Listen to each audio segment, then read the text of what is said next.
காலநிலை மாற்றத்தின் விளைவாக கடல் மட்டம் உயர ஒரு நாடே ஆஸ்திரேலியாவிற்கு இடம் மாறுவது குறித்து விவரிக்கும் ஒரு தொகுப்பு உங்கள் பார்வைக்கு.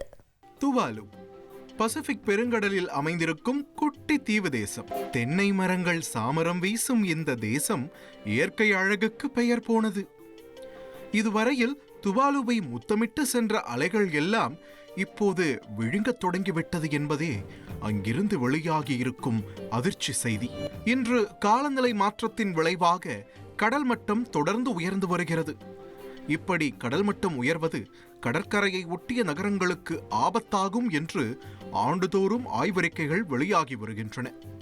சென்னை நகரின் சுமார் 7% நிலப்பகுதி 2040ஆம் ஆண்டுக்குள் கடலுக்குள் மூழ்கும் என்றும் ஆய்வு முடிவுகள் வெளியாகியிருக்கின்றன.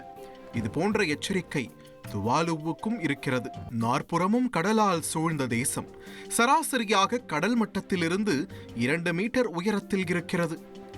காலநிலை மாற்றம் காரணமாக பெருங்கடலில் உருவாகும் எந்த அபாயமும் அந்நாட்டு மக்களுக்கு பெரும் ஆபத்தை விளைவிக்கும் என்பதே ஆய்வாளர்களின் எச்சரிக்கையாக இருக்கிறது. அதாவது பெரும் மழை, புயல், பேரலைகள் அடித்தால் துவாலுவுக்கு பேரழிவாகும் என்கிறார்கள். கடல் மட்டம் உயரும் வேகத்தில் துவாலுவின் பெரும்பாலான நிலம் மற்றும் உட்கட்டமைப்புகள் எல்லாம் 2050ஆம் ஆண்டிற்குள் நீரில் மூழ்கக்கூடும் என்று நாசா ஆராய்ச்சியாளர்கள் எச்சரிக்கிறார்கள். துவாலு தீவு கூட்டத்தில் 9 பவளத்தீவுகளில் 2 ஏற்கனவே கடலில் மறைந்துவிட்டது.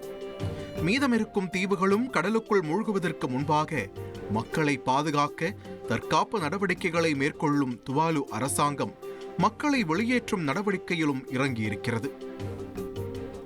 இதற்காக ஆஸ்திரேலியா அரசுடன் ஃபலேபிலி யூனியன் ஒப்பந்தத்தை போட்டிருக்கிறது. அதாவது காலநிலை மாற்றம் காரணமாக மக்கள் இடம்பெயர்வு திட்டம்.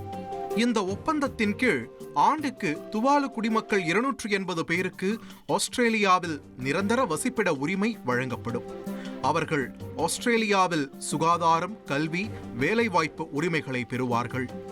இந்த திட்டத்தில் ஆஸ்திரேலியாவிற்கு இடம்பெயர துவாலு மக்களிடம் விண்ணப்பம் கோரப்பட்டிருக்கிறது.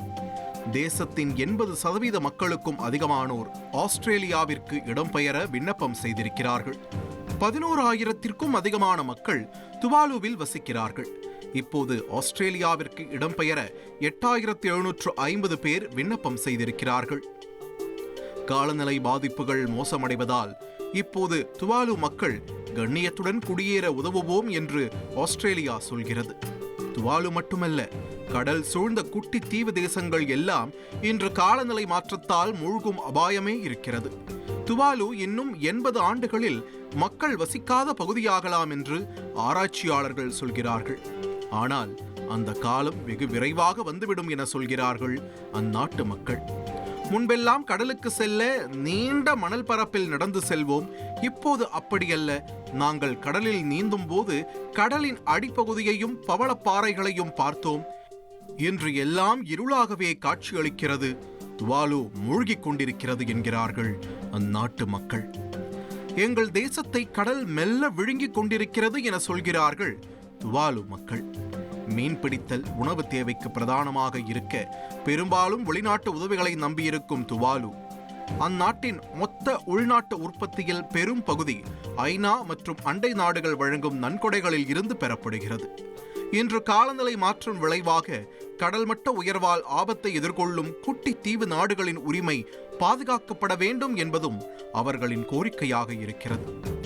நீலக்கடல் சூழ்ந்திருக்க பசுமையான நிலப்பரப்பில் வாழும் மக்களின் வேதனையெல்லாம் எங்களின் அடுத்த தலைமுறைக்கு இந்த அழகிய தேசம் இல்லாமல் போகும் என்பதாகவே இருக்கிறது. இந்த அழகிய நாட்கள் ஒரு நாள் எங்களை விட்டு போகும் என்றே கண்ணீர் சிந்துகிறார்கள் துவாலு மக்கள்.